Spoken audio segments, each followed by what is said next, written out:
Hi guys, welcome back to my channel. I know it's been a while. I had a video done about immigration, and this is because a lot of people are always dragging people that when we come abroad we're talking about immigration, even though that was why I started this channel almost 4 years ago in the first place. But I've never seen clearer. I don't really think. Anyway, as you can tell by the title of this video, we're going to be talking about contract jobs and how they relate to your goal, which is the PR.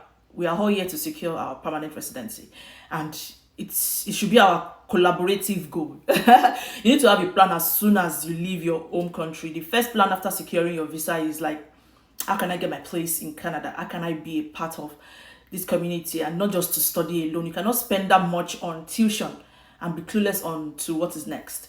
A lot of people have reached out to me, because they don't know what to do after studies. They don't know what PR routes they need to pursue because they have contract jobs, and that's what you get after studying. Because employers don't want to employ students, and that's why I'm making this video. Lots of jobs in Canada are contract, and this happens because some of the employers are scared that some of the employees might not deliver as much as possible, so they keep their options open and they bring you in for a short period of time. And usually it's always written in your contract that there's a possibility of an extension if you do what they want. And also sometimes there's someone going on maternity leave, and because the person was a good employee, they decide to keep their spots for them. So having said all of this, are you worried that your contract job will not be eligible for express entry? So firstly, let's try to understand what and who is eligible for express entry.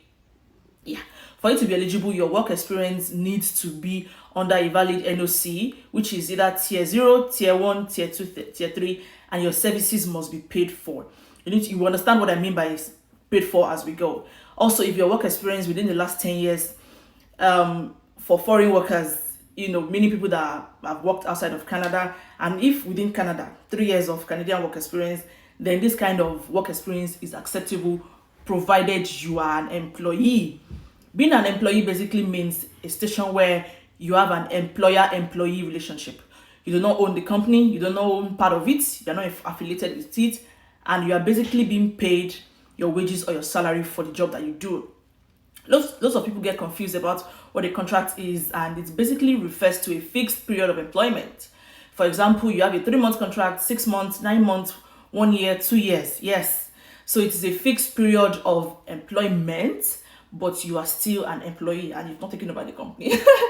In cases like this, there is absolutely no problem if you are in Canada, as long as you get your pay stub, which is pay slip, and as long as you have T4s. T4s show all your income from your employee for taxes. Basically, as long as you have an employee-employer relationship, this work experience is absolutely acceptable. Another thing you could know is that you could have multiple periods of contract. Actually, you can have 2 months, 3 months, 1 month, 6 months with multiple employers. You could also have different NOC codes, meaning you can have different occupations. You can have admin, you can have customer service, you can have nursing, and many more. As long as they are eligible, there is no problem, and the points are going to be counted towards your application. So now we have spoken about the work experience that is eligible. Now the work experience which is not acceptable is the contract whereby you are not an employee but you are a self-employed individual.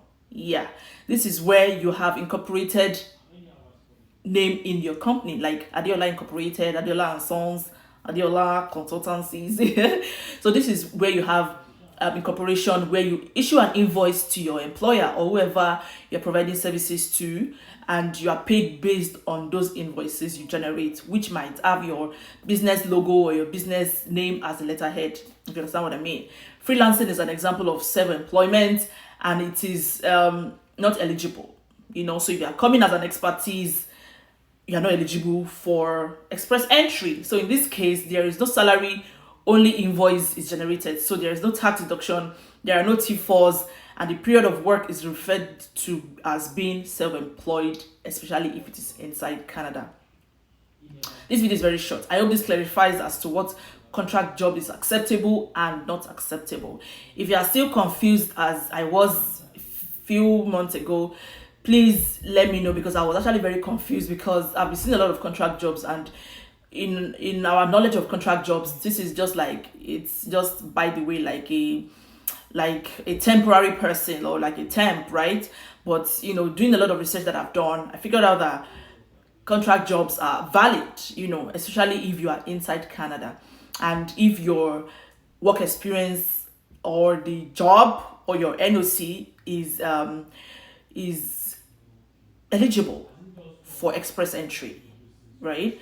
So it's not just like you're just getting any job, especially for people that don't have permanent residency yet. So contract jobs are good. You can get as much as possible, but if you have, because it's not easy getting a job right away. Let us not let ourselves. It's not easy. A lot of us have struggled. You know my gist in this place, So my other job that I got that I had to leave because my husband traveled was a contract job. It was for 6 months, but I had to leave in my first month. It was for 6 months, and there was a possibility of extension. And it actually looked like I might be extended because I was doing the right things. In my first 2 weeks, I'd done my training and I understood most of the processes. And my colleagues that were there, Sumi and Peach, were telling me that I'm grasping this. I was like, I want grasp, God. So contract jobs are good. Casual jobs are good, but I don't know if casual is going to be eligible for express entry. But secure something. Don't have a friend that got a part-time job, and she's a student and she's looking for full-time. I was like, why not focus this energy? Because she's applying for full-time. Like, I was like, why not focus this energy on getting a good part-time job that will work with your school schedule, work with your son's daycare schedule, and all that good stuff. But people know the year word, and that's why I decided to chill. But I think in the coming weeks, in the coming days, I should be, or maybe every weekend, I should be able to put out one video about immigration. And I have a lot. I think I mentioned I have a lot of them, but to record, to edit, it's a lot of work. So I just hope this is as explanatory as possible. If you have any questions, please always put it in the comment section, and I'm going to be there to answer them. Thank you guys for watching, and I'll see you again.